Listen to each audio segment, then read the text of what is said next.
We've talked about the software, but what about the hardware? I'm going to be showing you some Sega Saturn variants as well as some really cool accessories.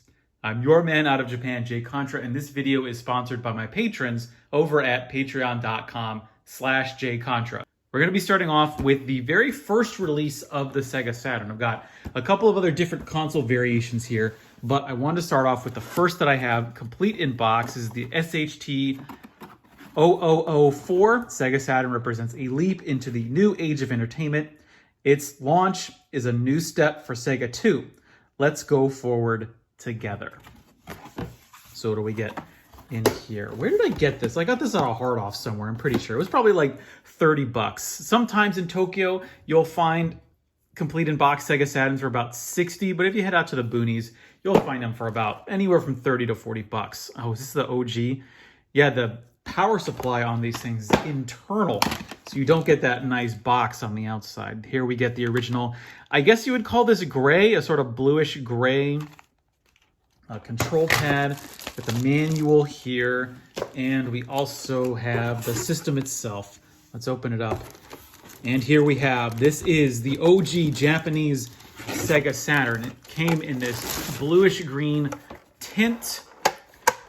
Sometimes you'll see the plastic will have oranged.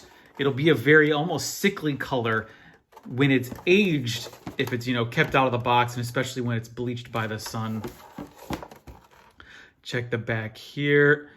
Yep, that's the AV port on this is crazy. I think this communication connector, I'm pretty sure that's how you would connect it to the disk drive. Yes, there was in fact a disk drive for the Sega Saturn. That is actually a way where you can save games. You've got the cartridge slot back here. This cartridge is for a memory expansion kit that, it's not a memory expansion kit like the N64, which actually expands the accessible RAM on the system. It is because the Saturn has battery-based backup memory. It is insane that I thought that was a good idea. But basically, it means that if the little watch battery dies in the back of your Sega Saturn, your saves are gone. And so they actually came out with a cartridge. So why not bring out the cartridge here? So Sega came out with a cartridge that is basically a giant memory card that you can load up your saves onto. And actually not all saves. Now, I've heard that there are only certain games for the system that are actually able to save directly to the cartridge itself. But I don't know if you can save it to the system and then copy it to the backup memory card. Now, mine may have bricked. I'm actually not 100% sure if this works because the cartridge slot in the back of the Sega Saturn is notoriously wonky. So I don't know if I'm having an issue reading the cartridge because of the cartridge slot or if the cartridge itself has gone kaput. Well, let's put this away. I think there's a couple of variants of this. There's a black one out there. I know some games, actually, like Street Fighter Alpha 3 in Japan, there were versions that came with a RAM expansion kit that, much like the Super Nintendo, did give the system additional RAM in order to play some of the more technically demanding games. I hope I'm putting this back in correctly. Let's put it this way. There we go. Don't know what that hole's for. So I'm just gonna everything fit back inside. So let's move the 0004 out of the way, and then we will go to the V Saturn, one of the rarest items in my collection. It's not necessarily expensive. A complete in box version of this can go anywhere from $150 to $200. I bought this in the boonies, so it was like 50 bucks, I think, at the time. This is the RGJX2. There is another V Saturn out there, but I've not seen it. I don't know if it's physically different. Oh, wow. Interesting. So interesting. So this was something they do in Japan is they will label when you buy a system new. This actually happened when I bought my Nintendo Switch in Japan. The retailer will actually put their stamp into the warranty card. And so this was bought at the Yodobashi Canberra in Tokyo in Shinjuku, Nishi Shinjuku. Oh, I think I've been there. Yeah, that was that's sort of near the hotel that I was staying at when I first went to Japan for orientation on the program I was in. But this, oh wow, this comes with 2 controllers. The other one, hold on, I need to see this. So the other one was labeled with having, it had a list of all the stuff that was included with it. Oh, let's see what's on the insert. Let's see what's in here. So if you're not aware, back when the Sega Saturn released, Sega actually licensed out production of the Sega Saturn console to Hitachi and Victor, 2 big, see Victor here, they're big Japanese electronics producers, mostly known for like stereos and CD players. Now, the V Saturn is, as far as I'm aware, it's not technically different from the original Sega Saturn.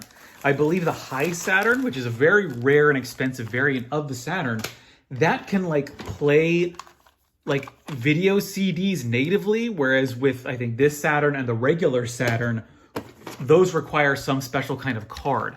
See here, it's got the Victor label here. Don't even see, I don't think there's a Sega. Is there Sega on this at all? No, it's, yeah, Nihon Bita Kabushiki Gaisha. So there's no Sega branding on this. The V Saturn is normally my daily driver when I am playing Sega Saturn. And that is because it's got this nice purple tint to it. And I am amazed that there is no Sega branding on this at all.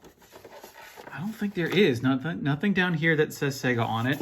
Notice the label. It says Victor. It is the V Saturn, both on the controller and on the system itself. I don't even know. Looking at the box, you would hardly know that Sega had anything to do with this.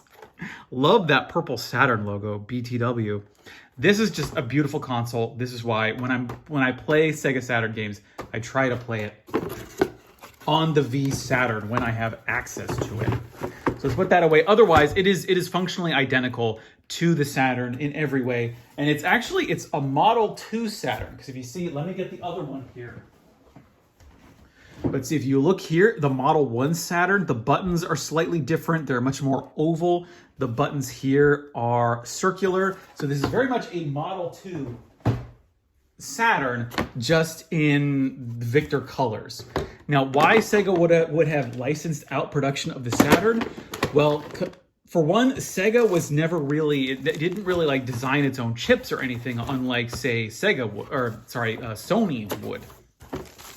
Meanwhile, the production costs for the Saturn were probably pretty high, and it wasn't able to sort of like defray any of those costs because it was not like an IC chip manufacturer, unlike the competition. So from Sega's point of view, yeah, why not let a Japanese electronics manufacturer produce Saturns of their own, add to the install base, meaning you're going to be able to sell more software, which is where you make your money anyways.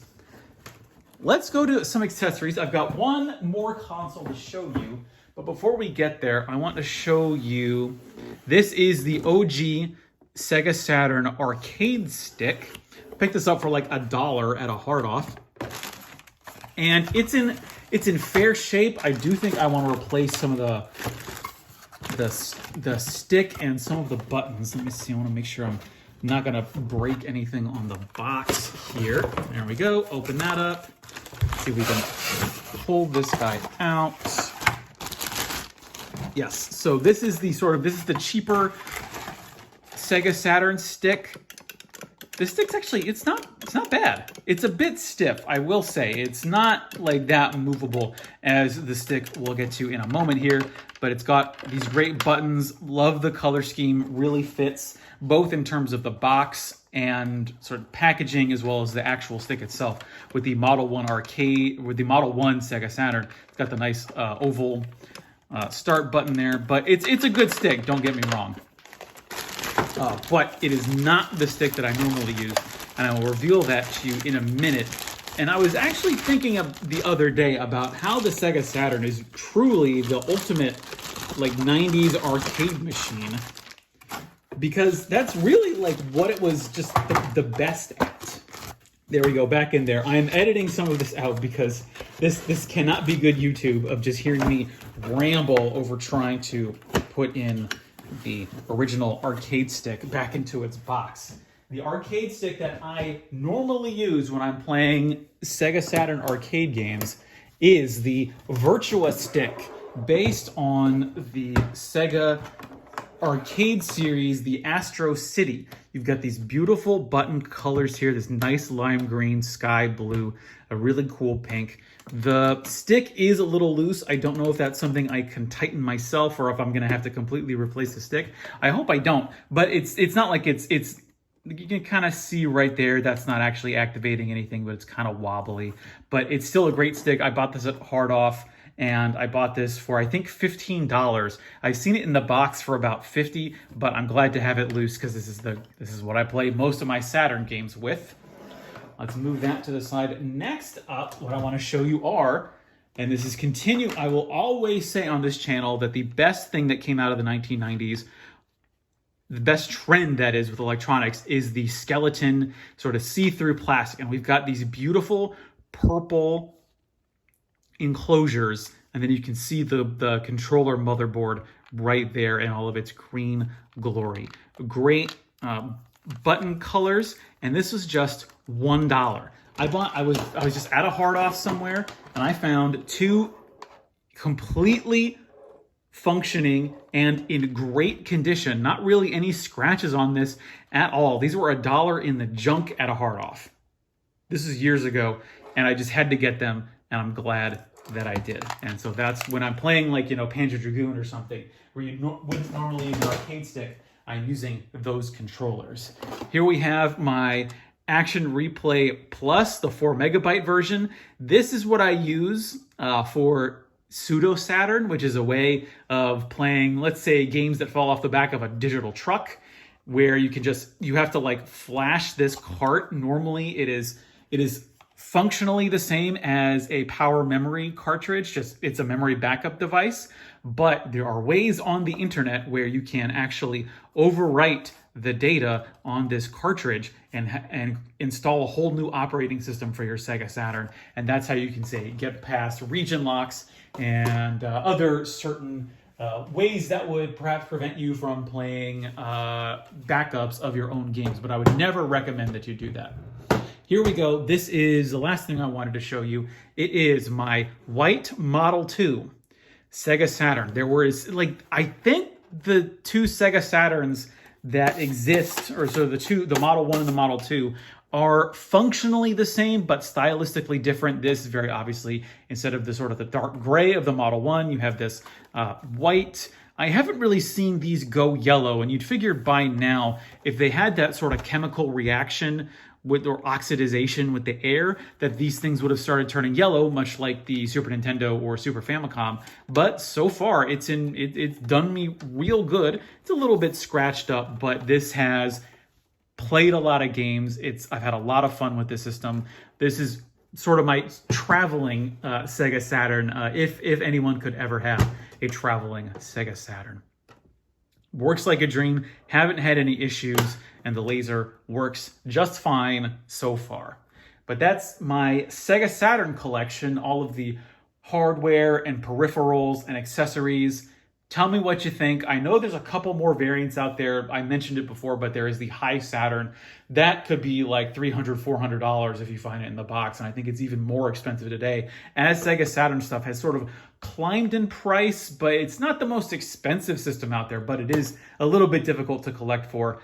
If you are in the market for Sega Saturn stuff, I would highly recommend getting the Japanese, just because American Sega Saturns, the consoles are very expensive, the games are going to be really expensive. Whereas I was in Tokyo and I saw this at a book off completed box for $20. And I kind of wish I had bought it, but man, I'm not paying for shipping to get that back to the United States when I already have this nice loose one right here.